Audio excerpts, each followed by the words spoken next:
pensamos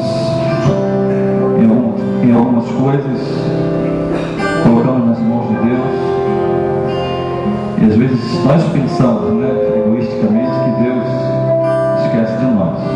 Deus nunca esqueceu. Deus nunca esqueceu, nunca deixou de amar a sua criação, nunca deixou de amar o homem.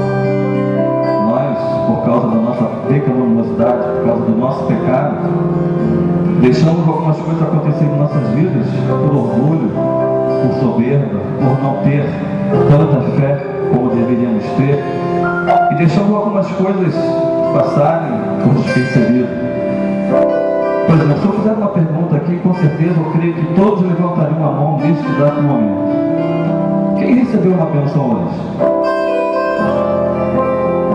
Ninguém recebeu. As pessoas não têm coragem de levantar e agradecer a Deus pelo ar que respira. Nós estamos respirando, isso é uma bênção.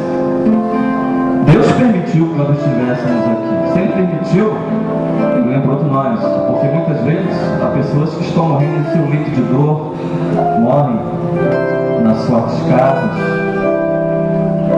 Mas às vezes somos um pouco egoístas de deixar de agradecer a Deus no nosso dia a dia. Então, há momentos que nós pensamos que Deus não está conosco. Deus sempre está e nunca deixará de estar em nossas vidas, em nossos momentos de dor, em nossos momentos de alegria. Aí pensamos, será que Deus não lembra de mim? Deus nunca esquece da gente. Então há momentos que na vida pensamos em deixar tudo para trás, mas com certeza nesses momentos Deus está te carregando no colo. Você nem percebe isso. Então vamos adorar o Senhor com este cântico e refletir. Por que nós agimos assim? Há momentos que na vida pensamos em olhar para cá. É preciso pedir ajuda para poder continuar. É momentos que na vida pensamos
Nós vamos então abrir a palavra de Deus no Evangelho de Mateus, capítulo 3. Mateus, capítulo 3, a partir do versículo 13 até o capítulo 4, versículo 11. Mateus, capítulo 3, versículo 13 até o capítulo 4, versículo 11. Nós acabamos de cantar que há momentos em que precisamos, que sentimos, na verdade, a pressão que o mundo traz e a gente pensa até em olhar atrás. E é preciso de ajuda para continuar a caminhar, especialmente a caminhada cristã, que ela muitas vezes se apresenta para nós com muitos obstáculos. E um desses obstáculos é a tentação que Satanás coloca na nossa frente. E às vezes a gente tropeça e cai em tentação. E nós vamos aprender hoje, aqui nessa manhã, qual a fórmula bíblica para a gente suportar e não cair em tentação. Você preste atenção se você tem problema com isso, eu particularmente tenho. Se você também tem alguma tentação, seja qual área for, em que você tem dificuldade para vencer, nós vamos aprender hoje na palavra de Deus qual a fórmula bíblica para a gente de fato vencer as tentações. E também nós vamos entender hoje na manhã, se Deus quiser, qual foi o maior desafio de fé que o Senhor Jesus teve que ter para que ele pudesse vencer ele como ser humano que era. Nós vamos também entender isso aí. Todos acharam? Mateus capítulo 3, a partir do versículo 13, que diz o seguinte: Por esse tempo dirigiu-se Jesus da Galiléia para o Jordão, a fim de que João o batizasse. Ele, porém, o dissuadia, dizendo: Eu é que preciso ser batizado por ti, e tu vens a mim? Mas Jesus lhe respondeu: Deixa por enquanto, porque assim nos convém cumprir toda a justiça.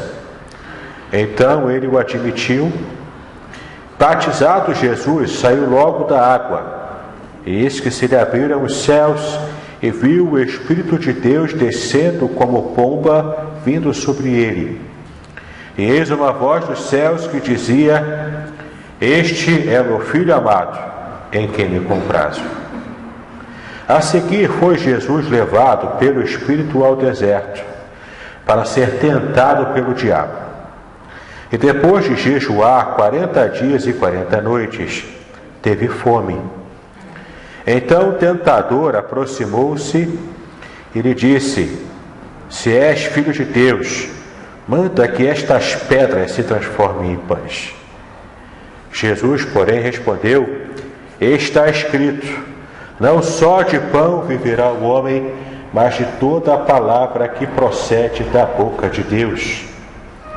Então o diabo o levou à cidade santa, colocou-o sobre o pináculo do templo e lhe disse: Se és filho de Deus, atira-te abaixo, porque está escrito: Aos seus anjos ordenará a teu respeito que te guardem, e eles te sustentarão nas suas mãos, para não tropeçares em alguma pedra.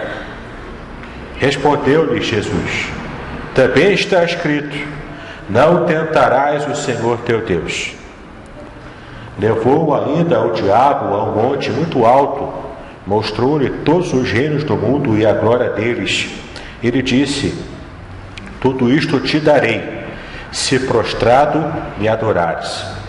Então Jesus lhe ordenou: Retira-te, Satanás, porque está escrito: Ao Senhor teu Deus adorarás, e só a ele darás culto.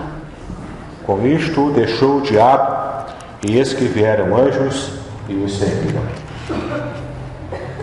Meus amados, como eu disse, a gente muitas vezes enfrenta dificuldades. Uma dessas dificuldades na vida cristã é justamente aquele momento de tentação.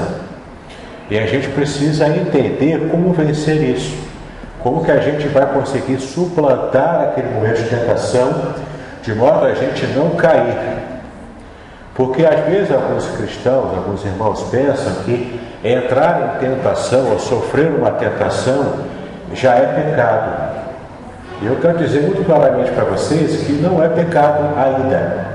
Só será pecado se você ceder à tentação. Aí o pecado vai se concretizar na sua vida espiritual. Mas enquanto você está no processo de tentação, você ainda não está em pecado.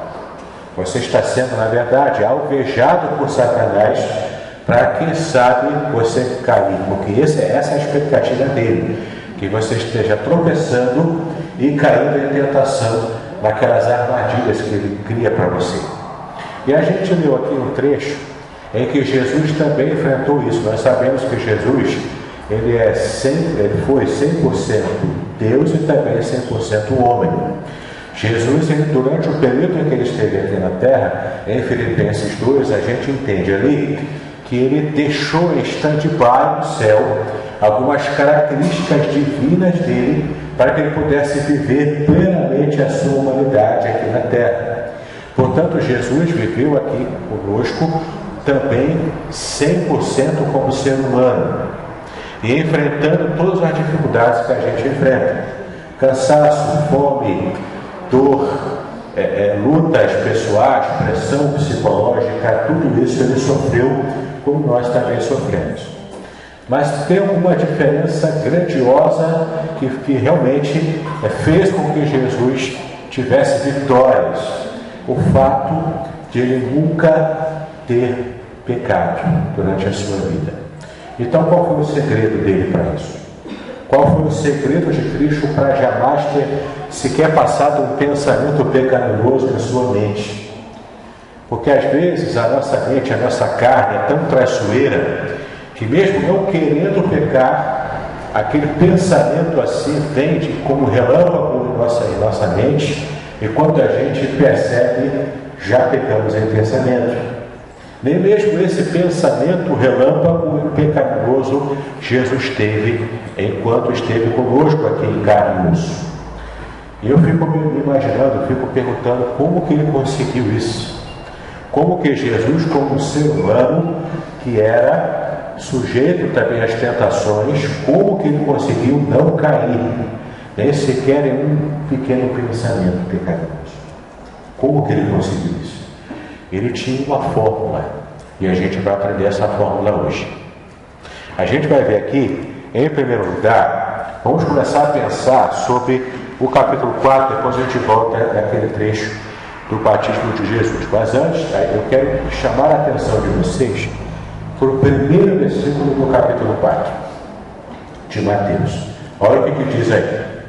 A seguir foi Jesus levado pelo Espírito ao deserto, para ser tentado pelo diabo. Aqui tem um detalhe muito interessante que eu preciso enfatizar para vocês. Jesus, após haver sido batizado, ele foi guiado pelo próprio Espírito Santo ao deserto da Judéia. Quando ele saiu do Jordão, onde ele foi batizado, ele foi caminhando, guiado pelo Espírito Santo, cheio do Espírito Santo, para o deserto da Judéia, tinha um propósito muito específico. Ele foi para ser testado. Ele foi para ser testado, e o próprio Deus usou o tipo de ação que o diabo faz. Embora a expectativa do diabo fosse fazer com que Cristo caísse em pecado, mas a expectativa de Deus era testar o seu próprio Filho para que ele pudesse começar o seu ministério a partir dali. Então, o Espírito Santo é que guiou Jesus Cristo para que ele fosse até o deserto com o objetivo de ser tentado. Eu estava olhando lá no original grego, e a palavra que aparece lá no original grego é hipó. Hipó tem duas traduções possíveis. A primeira é ser guiado mesmo, e a segunda é estar sob a influência. Então você percebe aqui que Jesus estava sendo guiado pelo Espírito Santo, estava sob a influência do Espírito Santo, porque ele estava cheio do Espírito após haver sido batizado, e ele estava então se encaminhando para o deserto da Judéia. Só que em determinado momento, já no deserto da Judéia, o original grego deixa entender isso, que aquela influência do Espírito Santo de repente desaparece. E ele passa então essa mesma palavra ripó, essa mesma preposição ripó, ela aparece quando diz que ele foi tentado pelo diabo. Ou então deixa entender que ele estava inicialmente sob a influência do Espírito. Essa influência no piscar de olhos desaparece. E ele passa então a estar sob a influência tentadora de Satanás. Ele estava ali então criando todos aqueles ardis para tentar fazer com que Cristo de fato caísse e perdesse o foco do seu ministério que estava para começar. E por que eu quero enfatizar isso para você? Porque a Bíblia diz que Deus não tenta ninguém. E nem leva ninguém a cair, nem leva ninguém a pecar. Isso quem faz é Satanás. Mas às vezes você pode perguntar, às vezes eu me pergunto, por que Deus permite que a gente enfrente tribulações e tentações? Olha, se o objetivo de Deus é que a gente permaneça firme e não caia em tentação, seria muito mais lógico se Deus simplesmente tirasse do nosso caminho todo tipo de tentação e a gente permaneceria firme, sem nenhum tipo de queda que a gente poderia ter, sem possibilidade alguma de queda. A gente, com a nossa mente lógica, a gente raciocina assim. Mas entenda que o pensamento de Deus vai além do nosso próprio pensamento. Deus não quer obediência cega porque estava tudo muito fácil, mas Ele quer obediência por amor. E muitas vezes Deus usa os testes que precisamos ter em nossa vida para a gente poder aumentar o nosso nível de fé, de confiança e até mesmo o nosso próprio conhecimento e o entendimento do agir de Deus. No caso de Cristo, aqui o Espírito Santo enviou para o deserto, e com o objetivo claro de ser testado através da tentação de Satanás. Na Bíblia, Jesus se enfrenta ao poder das trevas em várias ocasiões. Os 4 evangelhos falam claramente sobre vários embates de Jesus com endemoniados, com pessoas que tinham doenças colocadas por demônios, e estava lá Jesus libertando aquelas vidas. Mas a única vez, claramente, em que Jesus está lá tete a tete com o diabo é na tentação do deserto. Nós vamos ver mais no final dessa mensagem que tem uma outra ocasião que a presença de Satanás também foi perceptível, mas ele foi mais sutil. Eu vou mostrar para vocês aqui que ele foi mais sutil, mais à frente do ministério de Jesus. Mas assim, claramente marcado na Bíblia, foi aqui na tentação que Jesus enfrentou no deserto da Judéia. E agora eu quero transportar vocês para uma imagem importante. Alguém aqui já viu, ou na televisão, ou até alguma foto, como é que é o deserto? É aquele mar de areia amarela e aquela paisagem monótona. Você anda no sol escaldante de uns 40, 50 graus durante o dia, e à noite é aquele frio de rachar, de chegar praticamente em 0 graus, e aquela diferença de temperatura enorme, falta de água, falta de conforto, falta de comida. Praticamente os únicos animais que conseguem sobreviver no deserto são os escorpiões e algumas serpentes pequenas. Não é serpente grande como nós conhecemos nas selvas aqui da nossa Amazônia, aqui no Brasil, mas são serpentes pequenas no deserto, chamadas de víboras também. Muito peçonhentas, muito venenosas. Praticamente são esses animais, além do camelo, claro, que foi domesticado pelos homens também, são esses animais que conseguem também sobreviver no deserto. É um ambiente completamente inóspito. E Jesus foi levado para lá. A palavra hebraica, uma das palavras hebraicas para deserto é midbar. E essa palavra tem uma tradução literal interessante. Midbar significa encontro com a palavra. Literalmente é isso. Mas é traduzida do hebraico para o português como deserto. Por que encontro com a palavra?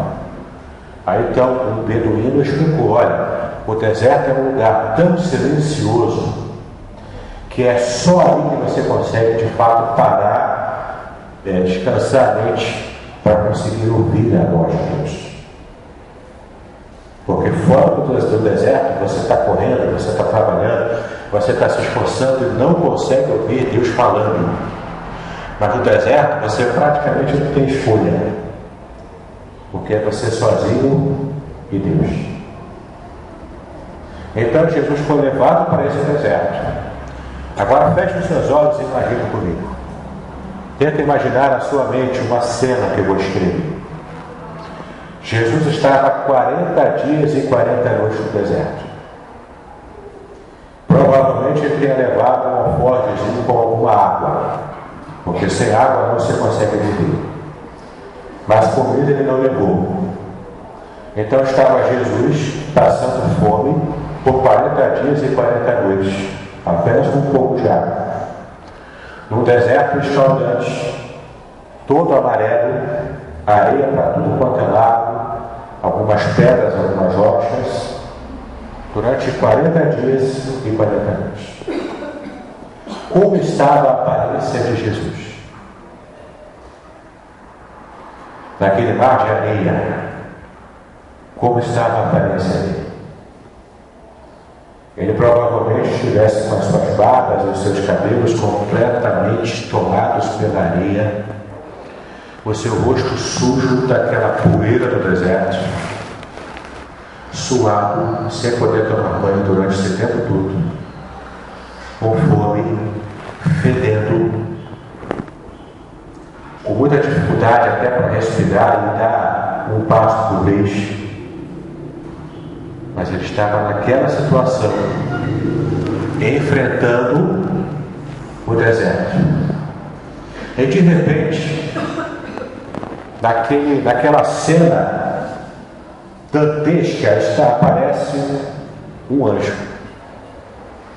Ou você realmente acha que Satanás se apresentou para ele com um chifrinho, com um tridente, uma capa preta, com asas de morcego? Ele apareceu para Jesus no formato angelical. A Bíblia diz que Satanás se faz de anjo de luz para enganar os escolhidos. Ele tentou fazer isso com Cristo. Então Jesus, cansado, com fome, praticamente extenuado fisicamente, é muito provável que ele tenha, durante esse tempo, nesse jejum prolongado, ele tenha perdido vários quilos. Estava, quem sabe, talvez, em pele e osso.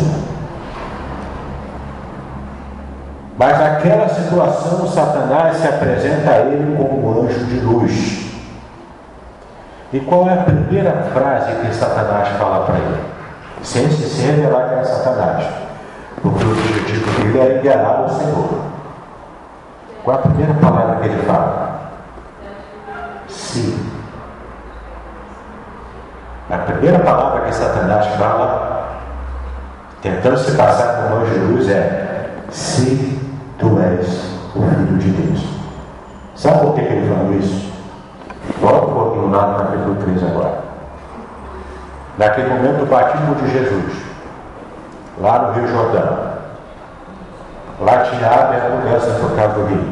Agora também fosse lá um ambiente desértico, mas tinha bastante água por causa do Rio Jordão. Ele saiu da água. E o texto diz que imediatamente após Jesus sair da água, após o seu batismo por João Batista, o céu se abre. No deserto não tem muita nuvem. Então eu não sei, o texto não deixa claro se foram as nuvens que se afastaram, um pouco de nuvem que tinha, que se afastou para o céu se abrir, ou se houve mesmo uma manifestação mais espiritual. E algo como o terceiro céu, uma parte do terceiro céu se apresentando. A gente não sabe exatamente como foi que aconteceu isso. Mas o texto diz que o céu se abriu. Quando o céu se abriu, desce desse céu aberto o Espírito Santo através de uma imagem interpretada pelos seres humanos como uma pomba. Então desce o Espírito Santo em formato de pomba e pousa sobre Jesus Cristo. E quando esse céu abre e o pombo desce, o Espírito Santo desce, há uma voz que aparece do céu, uma voz poderosa, talvez como aquela voz que diz lá em Apocalipse, que é a voz de muitas águas.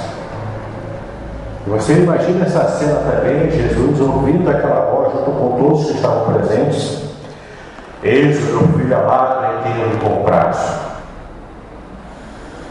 Ou seja, eis o filho que eu amo, ele é meu filho, eu o amo, e eu tenho prazer na vida dele, eu tenho prazer em tudo quanto ele faz. Então, até aquele momento, Jesus talvez tivesse recebido orientações e pistas de quem ele era, de que ele era o Filho de Deus, por causa dos relatos de Maria, por causa dos relatos que falavam sobre o nascimento, as profecias que ele estudava, conhecia e viu o seu cumprimento. Mas audivelmente, claramente, o Pai falando com ele, a Bíblia registra que aconteceu no batismo. Então, após essa testificação real, completa, total, de que ele é o Filho de Deus, ele é amado, e que Deus estava satisfeito com a vida dele, que ele estava pronto para começar o ministério, que ele estava sendo aprovado pelo próprio Deus, pelo próprio Pai, que ele trouxe a revelação. Após essa testificação do próprio Pai, ele é então guiado para o deserto. E a primeira palavra que Satanás coloca para a cabeça de Jesus para fazer pressão psicológica sobre Jesus é o seguinte: se você de verdade é filho de Deus, você tem poder para transformar essa pedra em pão. Você não está com fome? Você não está cansado? Você não está sofrendo neste baixo sol horrível? Olha, será que o Filho de Deus, que ele ama e que ele tem prazer, estaria como você está agora? Com fome, com sede, sujo, fedorento? E olha para mim aqui como eu sou só um anjo, eu não sou filho de Deus. Eu não sou o filho amado de Deus. Eu sou um anjo. E olha para mim, olha para você. Olha para a sua aparência e olha para a minha. Qual de nós dois aqui tem mais condição de ser chamado Filho de Deus? Eu ou você? Sabe por quê? Porque Satanás se prende às aparências. Isso desde o Éden. Lá em 1 João, capítulo 2, versículo 16, fala o seguinte: que as coisas do mundo, vamos abrir lá rapidamente, mas não fecha Mateus não. Vamos rapidamente lá para 1 João 2,16, que fala o seguinte: porque tudo que há no mundo, a concupiscência da carne, a concupiscência dos olhos e a soberba da vida não procede do Pai, mas procede do mundo. Concupiscência aqui, para quem tem dificuldade nessa palavra, parece um palavrão, não é? Concupiscência significa desejo, vontade muito grande, tá? Concupiscência é isso, é desejo. Então são três coisas que procedem do mundo segundo esse texto: o desejo dos olhos, da carne e também a soberba da vida. Jesus foi tentado nesses três níveis, assim como Eva e Adão lá no Éden também. Jesus foi tentado nesses três níveis de tentação que Satanás costuma fazer. E uma coisa interessante é que lá no Éden, Adão e Eva não estavam com fome. Eles não estavam no deserto, eles estavam num clima bastante tranquilo, bastante aprazível. Eles não estavam com pressão psicológica para ser alguém, para provar alguma coisa para alguém. Adão e Eva estavam num ambiente completamente perfeito e completamente preparado para que eles não caíssem. Eles tinham tudo a favor deles para que não caíssem, mas eles caíram. E você agora se transporta para esse período aqui na vida de Jesus.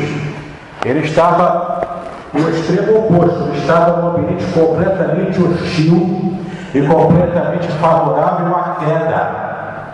Jesus tinha todas as desculpas do mundo para poder cair, mas ele não caiu, ele se manteve firme.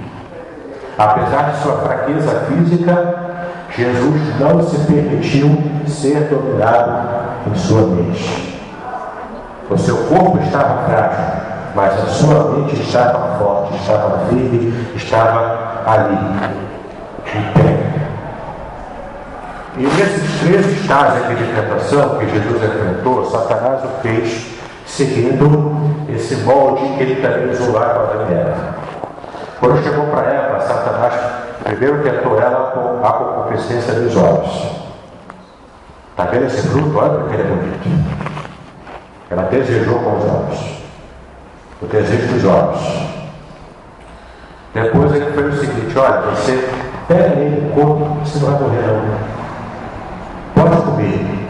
Ali, naquele momento, quando a serpente enganou ela, disse que ela poderia comer daquele fruto, estava apelando à tentação da concupiscência da carne, que era para ela tornar real daquele desejo que ela tinha de comer, era algo da carne, desejo da carne.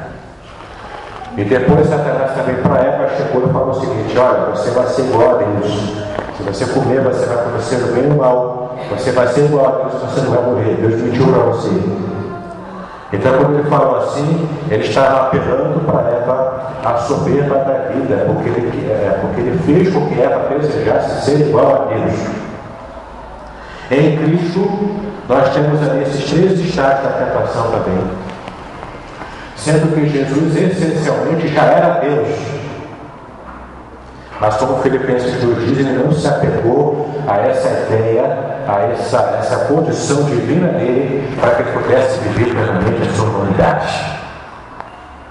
Então, no deserto, numa condição completamente desfavorável a se manter de pé, Jesus resistiu a cada uma dessas tentações. Satanás, a primeira tentação, fala o seguinte: transforma essa pedra em pão se você é filho de Deus. Prova para mim que você de fato é filho de Deus. É claro que Satanás sabia que ele era filho de Deus. Satanás sabia, não tinha dúvida nenhuma. Ele só fez aquilo para testar. Então, você ouviu lá que o Pai falou para você, mas na condição que você está mostrando que é de fato alguém que é amado por Deus. Então, prova para mim. Transforma essa pedra em pão. Você está com fome? Faz isso. Qual o pecado que havia em Jesus transformar a pedra em pão? Qual o problema disso? Ele não estava com fome, de verdade? Não era tranquilo? Se eu tivesse comido, eu faria talvez isso. Mas o fato de Jesus não ter colocado, transformado a pedra em pão, é porque Jesus estaria primeiro dando ouvidos à tentação e daí caindo, dando ouvidos a Satanás, e não seguindo a direção que o Espírito Santo havia dado a ele. E em segundo lugar, aquele momento de teste, e Jesus precisava passar naquele teste, aguentar firmemente, para poder mais tarde seguir o seu ministério, que seria também um ministério difícil, porque as pessoas não iriam gostar de ouvir certas coisas que ele iria falar. Então Jesus ali sabia exatamente quem ele era. E a resposta que ele deu para Satanás naquela primeira tentação, que era a concupiscência da carne, de comer o pão, transformar a pedra em pão para comer, para se alimentar. Então a resposta que Jesus deu foi: nem só de pão viverá o homem, mas de toda a palavra que procede da boca de Deus. Ele fala de pão, porque a tentação ali é do pão. Ele cita o texto de Deuteronômio, capítulo 8, versículo 4. Nesse texto de Deuteronômio, apenas está ali o seguinte: que nem só de pão viverá o homem, mas de tudo o que procede de Deus. Assim que está em Deuteronômio. Ele apenas altera um pouquinho e fala de toda a palavra que está subentendida no texto, de toda a palavra que procede da boca de Deus. E a palavra que aparece no grego, porque há duas palavras para palavra em grego: é logos, que é a palavra escrita, e rema, que é a palavra pronunciada. Então, logos é a palavra registrada graficamente, uma palavra colocada no papel. E rema é a palavra que se fala. Qual dessas duas palavras você acha que aparece no texto grego quando Jesus disse que nem só de pão viverá o homem, mas de toda a palavra que procede da boca de Deus? Não é logos, é rema. Por quê? Porque aqui Jesus está fazendo referência à palavra pronunciada, à palavra falada, àquela palavra que ele recebeu do Pai no batismo. É como se ele estivesse dizendo para Satanás: olha só, pode parar aí. Você está colocando em dúvida se eu sou ou não filho de Deus. Mas eu não tenho dúvida, porque o Pai falou que eu sou. O Pai já testemunhou quem eu sou. Ele já disse quem eu sou. Então eu não preciso de prova mais nenhuma, a não ser a palavra que eu já recebi do meu Pai. Então, naquela primeira tentação em que Satanás vai colocando dúvida, vai tentando colocar dúvida no coração de Cristo, ele já corta e responde para Satanás com a palavra. Depois, no segundo estágio, Satanás tenta Jesus na segunda tentação. Ele fala o seguinte: então tudo bem. O texto diz aqui, observe aqui, no capítulo 4, versículo 5: então o diabo o levou à cidade santa, que é em Jerusalém, colocou-o sobre o pináculo do templo. Entenda aqui que não foi uma visão que Jesus teve. Satanás não fez um truque de mágica, de ilusão, e Jesus acreditou que ele estava no pináculo do templo. Eu estava lendo também o original grego aqui, e o texto é muito claro, muito concreto em dizer que ele levou mesmo, de verdade, o físico aqui. Jesus estava, como eu disse para vocês, Jesus estava fisicamente cansado, fisicamente debilitado, mas a sua mente não estava.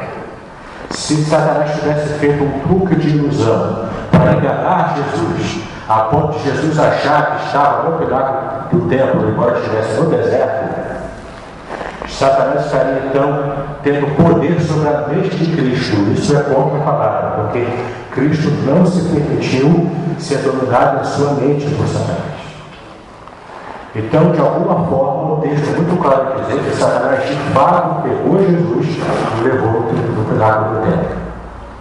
Lá no pináculo do templo, existe uma lei no Levítico que fala o seguinte: que para estar no templo, que era um ambiente especial, guardado, um ambiente específico, tinha que passar por uma purificação ritual chamada em hebraico de mikvê.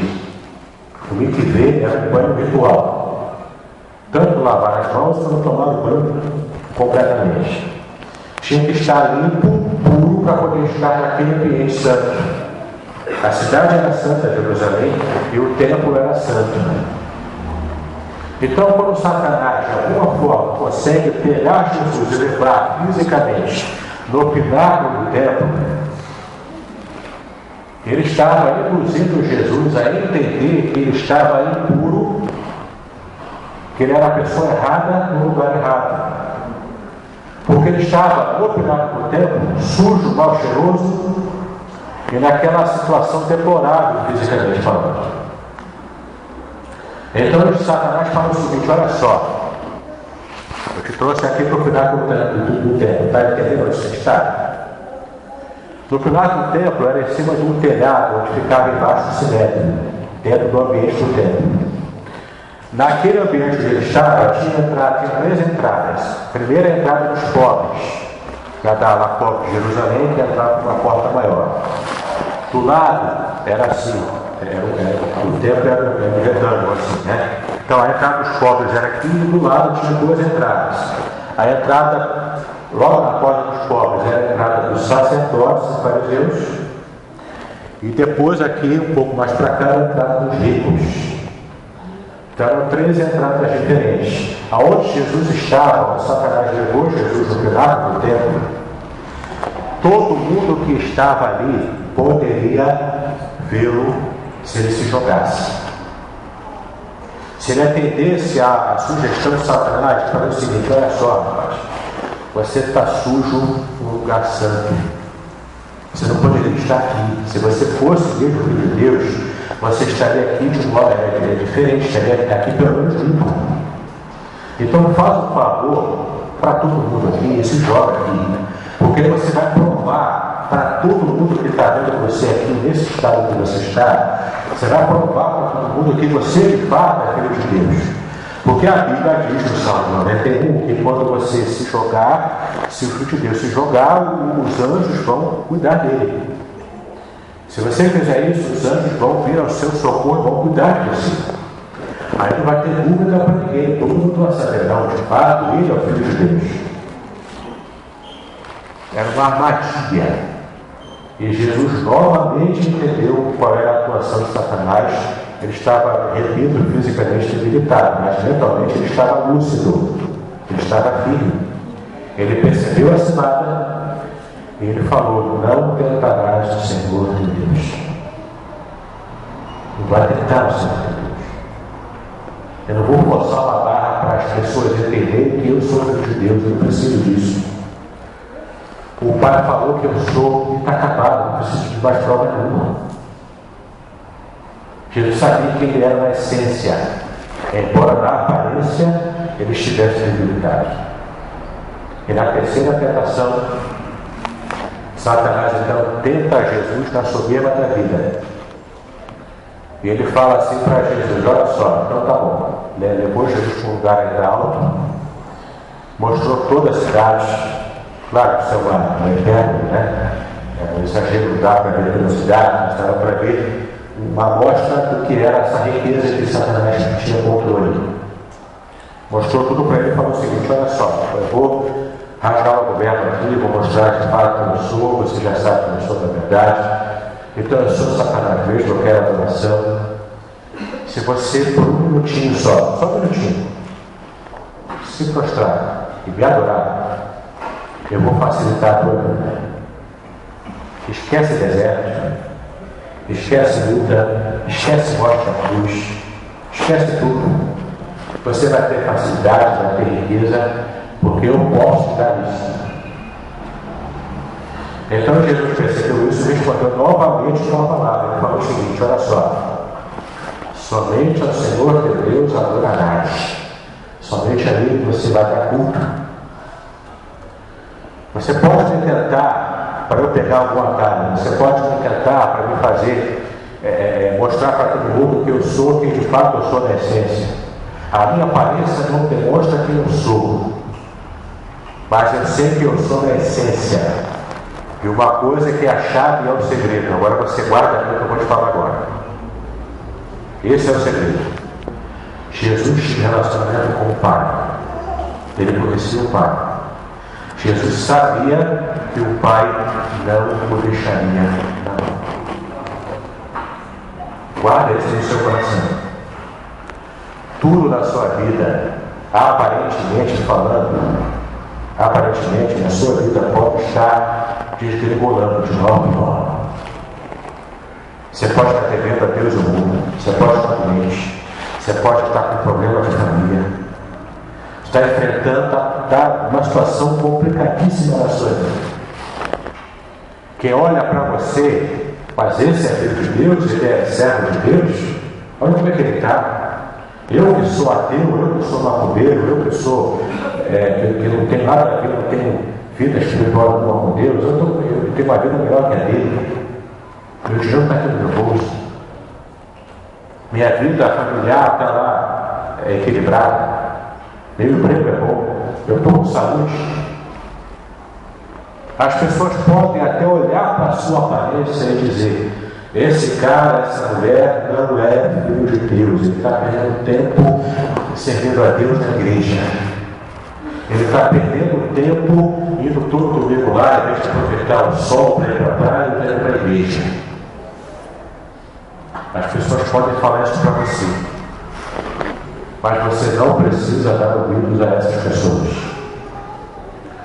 Porque se você tem um relacionamento com o seu pai, você o conhece bem. E se você o conhece bem, sabe o caráter que ele tem. E se você sabe o caráter que ele tem, você simplesmente sabe: Deus não vai me deixar na mão. Agora eu estou passando por um deserto, estou. Está tudo feio ao meu redor, está. Eu estou numa luta tremenda, estou. Mas lá na frente Deus vai me proteger. Lá na frente eu sei que a vitória é certa. Porque Romanos 8:31 diz que nós já somos mais do que vencedores em Cristo Jesus. Meu irmão, o mundo se atenta para a sua aparência, mas você não precisa atentar para a sua aparência. Você tem que atentar para a essência daquilo que Deus é na tua vida. Você tem que atentar para aquilo que Deus fala ao teu coração, naquilo que Ele já garantiu para você. É esse o segredo da tua vitória nas tentações, nas lutas diárias, para que você possa agradar o coração de Deus. Satanás então, após tentar Jesus, lá em Lucas 4 também diz que Satanás se afasta. Após a terceira tentação e a terceira derrota que ele sofre com Jesus, ele se afasta. Em Lucas 4 diz que ele se afasta procurando o tempo oportuno. Porque, claro, ninguém pensa aqui que Satanás tentou Jesus agora e deixou Jesus livre e solto durante o restante da sua vida até que ele morresse na cruz. Não. Durante todo o período da vida de Cristo, Satanás esteve ali. Seja através dos demônios, seja de forma sutil, mas esteve ali, tentando, fazendo pressão contra Jesus. Você acha que Satanás deu descanso para Jesus? Satanás não dá descanso para a gente? Para Jesus? Não deu descanso para ele. O tempo todo era tentação, o tempo todo era pressão. Mas Jesus não cedeu em momento algum. Na hora mais difícil em que Jesus precisou, até inclusive da ajuda de seus discípulos, abra lá rapidamente Mateus 27. Mateus 27, de 33 a 44. Mateus 27, de 33 a 44. Aqui você vê, tanto no Getsemane composto disso aqui, você não vê o diabo ali diretamente, a pessoa dele diretamente ali, mas você observa o início dele. No Getsemane, quando Jesus estava sendo tentado por Satanás a resistir, ele chega, até a pressão era tão grande que ele suou sangue, e ele falou para aqueles pais: se possível, passa de mim esse cálice, contudo eu não quero fazer a minha vontade, eu quero fazer a sua, como eu fiz a minha vida toda. E nesse momento aqui de maior debilidade, maior fraqueza, eu não quero cair, eu quero continuar fazendo a tua vontade, mas se possível, passa de mim esse cálice, porque está pesado. A angústia é muito grande, a pressão é grande, eu já não estou mais aguentando. Mas o pai disse: não, você tem que aguentar mais um pouco, tem que ir até o final, porque a vida espiritual que eu quero dar para essa unidade de vida depende disso, depende de você. Então o pai disse não para ele. E Jesus continuou, mas ele sofreu toda a pressão de tudo aquilo. E quando ele foi crucificado, já pendurado no madeiro, já pendurado na cruz, considerado maldição, que já nas 3:13 diz: maldito é aquele que é pendurado no madeiro. E Jesus então se fez maldição por nós, em nosso lugar, considerado amaldiçoado. Naquele momento, olha o que diz aqui, Mateus 27, de 33 em diante. Chegando ao lugar chamado Gólgota, que significa lugar da caveira, deram-lhe a beber vinho com fel. que era o vinagre da época. Era um vinagre, esse vinho com fel, esse vinagre era entorpecente. Era para aliviar as dores de Jesus lá na cruz. Que deram vinagre com fel, em vez de água, para ele beber, porque ele estava com sede. Mas ele, provando, não quis beber. Ele era uma esponja que eles embebiam com fel e vinagre, e vinho, né? Que era vinagre, espetavam na lança e levavam até o crucificado. Ele mordeu, achando que era água, quando percebeu que era fel e vinagre, ele cuspiu, não bebeu, porque ele não queria ter os seus sentidos entorpecidos, a sua mente entorpecida. Ele não queria isso. Ele queria estar consciente o tempo todo, a vida toda, como ele teve. E então ele rejeitou aquela bebida. Versículo 35, depois de o crucificarem, repartiram entre si as suas vestes, tirando a sorte.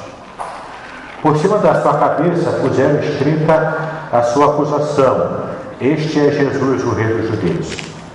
E foram crucificados com ele 2 ladrões, um à sua direita e outro à sua esquerda.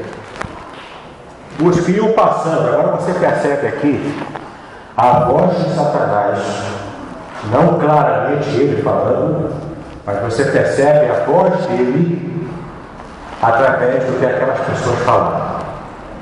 Os que iam passando blasfemavam dele, meneando a cabeça e dizendo, ou seja, levantando a cabeça para olhar ele que estava crucificado lá em cima. Versículo 40. Ó, tu que destróis o santuário, e em 3 dias o reedificas, salva-te a ti mesmo, se és filho de Deus, e desce da cruz. Olha a tentação de Satanás aqui novamente. Lá no deserto ele falou: se você é filho de Deus de verdade, transforma o que ele falou. Aqui é Satanás usando a multidão para falar para Jesus: se você é filho de Deus de verdade, desce da cruz. Novamente a aparência sendo colocada em xeque. Será que o Filho de Deus está com a cara toda inchada de tanto levar soco? Será que o Filho de Deus está todo sangrando, maltrapilho, machucado, todo condoído nessa cruz? É essa a figura do Filho de Deus? Se você é Filho de Deus de verdade, desce da cruz e mostra para todo mundo que você é Filho. Satanás atiçando a multidão para novamente tentar a Jesus no último segundo, no último momento. Satanás não desistiu. Ele queria fazer com que Jesus parasse ali. Ainda dava tempo de Satanás sempre se considerar vitorioso. Mas mesmo no momento de maior fraqueza, ainda mais do que no deserto, Jesus não deu ouvidos àquela tentação.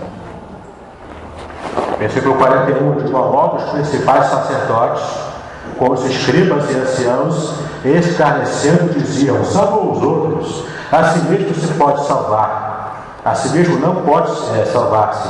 É rei de Israel, desça da cruz e creremos nele. A mesma palavra da multidão é repetida pelos fariseus. Era Satanás usando aquelas pessoas para falar novamente com Jesus. Versículo 43. Confiou em Deus, pois venha livrá-lo agora, se de fato lhe quer bem, porque disse: sou o Filho de Deus. Está vendo aqui novamente? Ele afirmava: eu sou o Filho de Deus, mas o Filho de Deus de verdade não está na cruz, não estaria na cruz, não estaria nessa situação complicada que ele está. Versículo 44. Os mesmos impropérios lhe diziam também os ladrões que haviam sido crucificados com ele. Em todo momento, Satanás tentando para que Jesus caísse. Tudo ao redor de Jesus mostrava que aquela não era a vontade de Deus. Porque às vezes a gente erra em tentar entender a vontade de Deus analisando as circunstâncias ao redor. Está tudo fácil, estou conseguindo com as vitórias aqui menores, então Deus está nesse negócio, vou continuar. Está tudo difícil, está tendo problema aí, negócio está ficando complicado para lá, mas então vai ter vou parar daqui e vou seguir para outro caminho. Só que às vezes a gente pode errar, assim, por um motivo muito simples. Deus não trafega por atalhos. Deus não pega atalhos.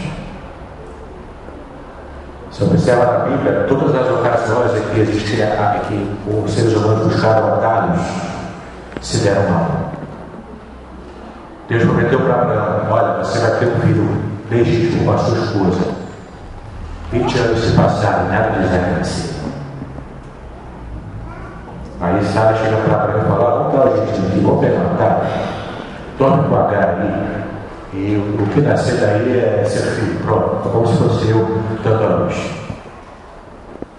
Fizeram atalho, pegaram atalho. Se hoje você vê tanto ódio, tanta guerra ali entre muçulmanos e judeus, entre muçulmanos e o povo ocidental, agradeça a Abraão, porque ele pegou um atalho que não era para pegar. Não tome atalhos na sua vida. Guarda isso no seu coração. Não pegue atalhos. Nem sempre o caminho mais fácil é o caminho certo. Nem sempre o caminho mais fácil é o caminho de Deus. Os atalhos podem levar você para a morte. Como o Provérbios diz: há caminhos ao homem que parecem bom, mas o seu final é o final de morte. Jesus não tomou nenhum atalho, porque ele sabia plenamente quem ele era e qual o propósito de Deus para a sua vida e para o seu ministério aqui na terra. Quer saber qual é o segredo então para você vencer as tentações? Saiba quem você é. Tenha um relacionamento constante com Deus. E ouça a palavra rema, a palavra direta a você que Deus te dá. E não fica ouvindo as palavras que Satanás vai usando aí para falar com você. Seja até um parente seu. Satanás, se ele quer, ele usa até uma criança para falar alguma coisa para você. Ele pode fazer isso. Não dê ouvidos à voz de Satanás. Conheça o teu Deus. O próprio Jesus disse: as minhas ovelhas conhecem o bom pastor. Eu sou o bom pastor, elas conhecem a minha voz e eu também os conheço. Você não precisa ouvir Satanás. Você pode escolher a quem você ouve. Escolha ouvir a voz do Pai. Porque Ele que fala para você nessa manhã: meu filho, o caminho é esse aqui, ó. Segue por ele. Eu estou com você. Satanás pode estar tentando você durante todo o trajeto. Mas tenha certeza de uma coisa: assim como a presença de Satanás é certa para te tentar, a presença de Deus é mais certa ainda para te proteger e para te dar vitória. As aparências podem mostrar para quem quiser ver que você não é filho de Deus. Mas você sabe da essência, o tipo de relacionamento que você tem com o Pai. E isso lhe faz toda a diferença na sua vida. Que Deus possa nos abençoar, queridos. Deus possa abençoar a minha vida e a sua vida. E com a oração do Pai Nosso. Pai Nosso que está nos céus, santificado seja o vosso nome. Venha a nós o vosso reino. Seja feita a tua vontade, assim na terra como nos céus. O pão nosso de cada dia nos dai hoje. E diga-nos tu não. Guarda isso no teu coração. O teu Pai, Ele está te cuidando do mal. Do mal, ainda que você esteja no meio de um deserto. Deus abençoe o nome do Senhor Jesus.